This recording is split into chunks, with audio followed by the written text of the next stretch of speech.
Everything we do as realtors with prospecting and growth is always designed to give us those opportunities. What I want to walk you through today is how to prepare for the listing presentation.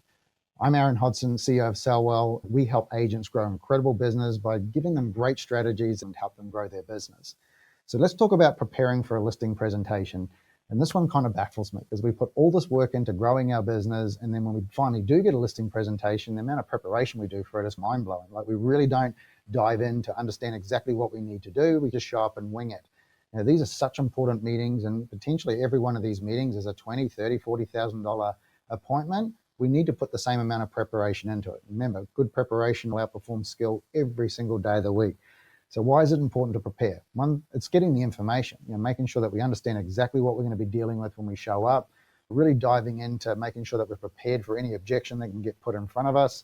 But it's more about what do we need to prepare. One thing I've always suggested to people is we spend a lot of time trying to find out information about the house. A little tip I'll give you is I've never seen a house sign a contract. So there's also a major element of this, which is understanding who you're going to present to.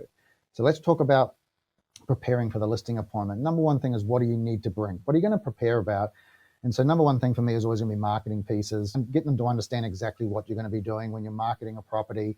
One thing I will say is real examples is super important. Showing me something digitally isn't as effective as showing me something that you're going to be handing out as well, whether it's in a magazine form, printed out flyers, brochures, things like that. This is also a place where you don't want to skimp and be cheap.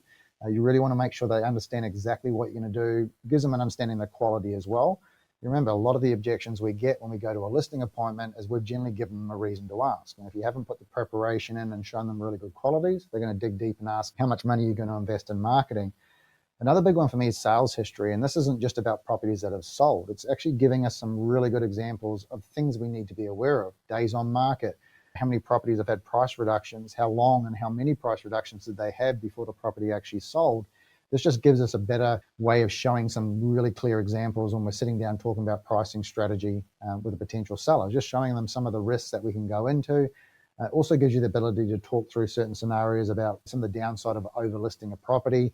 Here's an example. This property went on the market at this dollar amount, had 5 price reductions, and 90 days later it ended up selling for this. If we actually started at this point, we could have created a lot more engagement in the property, being able to achieve a greater result. So the number of stats in the background is also about what happened, not just properties that are sold.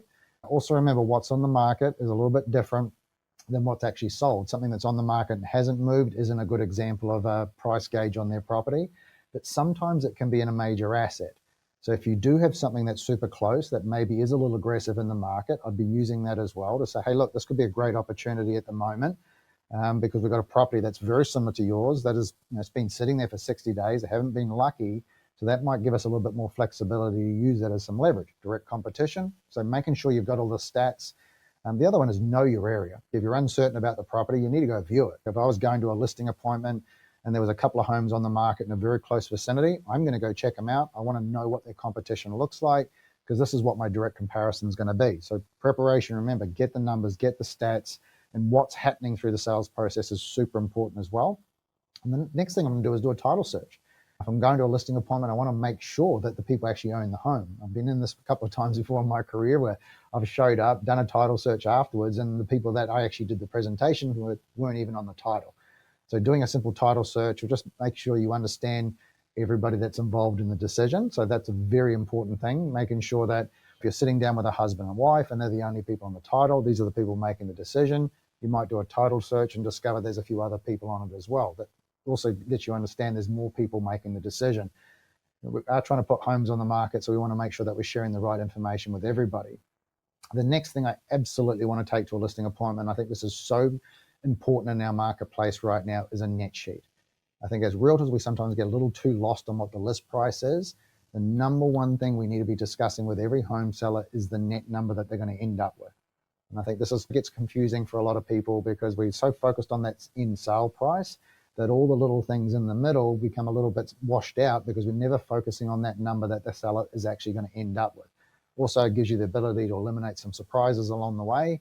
And I would quite often do that with a seller. We'd be sitting down with them, they've got a number they want to list it for, and I go, look, we can just put that off to the side, but let's really focus on the number you want to net. What are you going to end up with after everything is said and done? So creating a net sheet, going through all the different costs associated with selling the home, and the different variations based on commission versus different sale prices. Give them some real scenarios. Remember, the more options and the more things we can show clients, the more likely they are to choose something. So net sheets are very powerful. You can either use your escrow company to create one.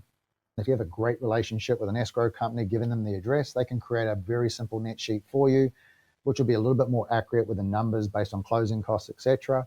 Or you can create your own one using the template that we're providing. Super easy to go through. A little bit of advice though, always make the numbers rounded up. Don't ever try and make them lighter to seem a little bit easier. I always round it up. If something was $1,800, I'm going to make it $2,000 in the net sheet.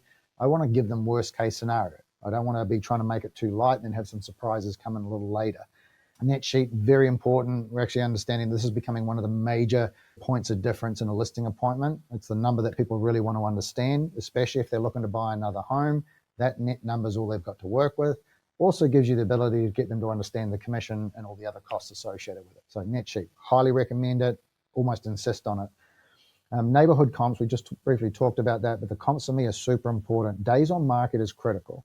And I think as we go into markets that are getting a little longer on the market, things aren't selling in 1 or 2 days like they used to be, that those days on market numbers are super important, as long as you're actually highlighting the price reduction strategy as well, based on how long the property went onto the market to when the first price reduction happened to when they actually saw a result.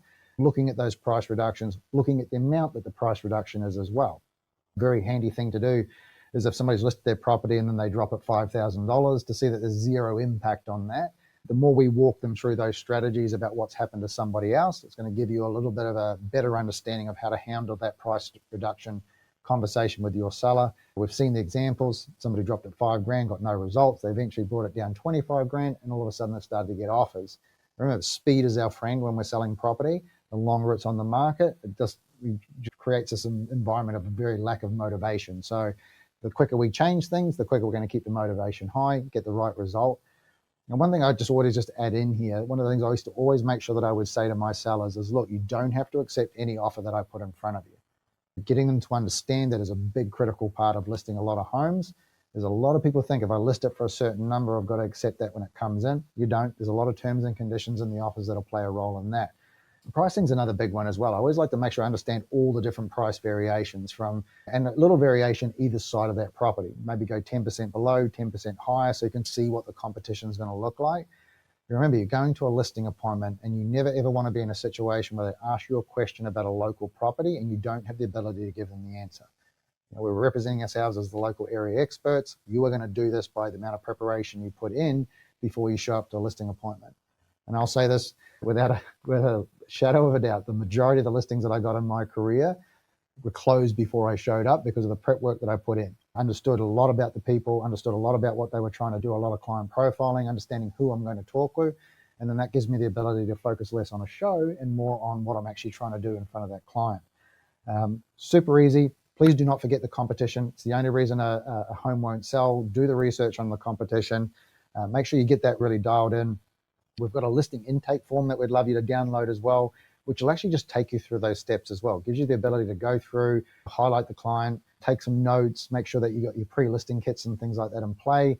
And that's going to give you the ability to make sure that when you show up, you're prepared for whatever gets put in front of you. Super handy download. There's also a download for the net sheet. That's just a simple template that we've got available to you if you're not going to have your escrow company do it for you. And that'll make you prepared for whatever gets put in front of you. So remember, preparation is the key to succeeding in anything. And the more work you do up front, the less you'll have to do in that environment, but also the more confident you'll be no matter what objection gets put in front of you. So make sure you prepare for it, get it all dialed in. And when you show up to your next listing appointment prepared for anything that gets in front of you, your confidence, your ability to answer all of those questions will shine through.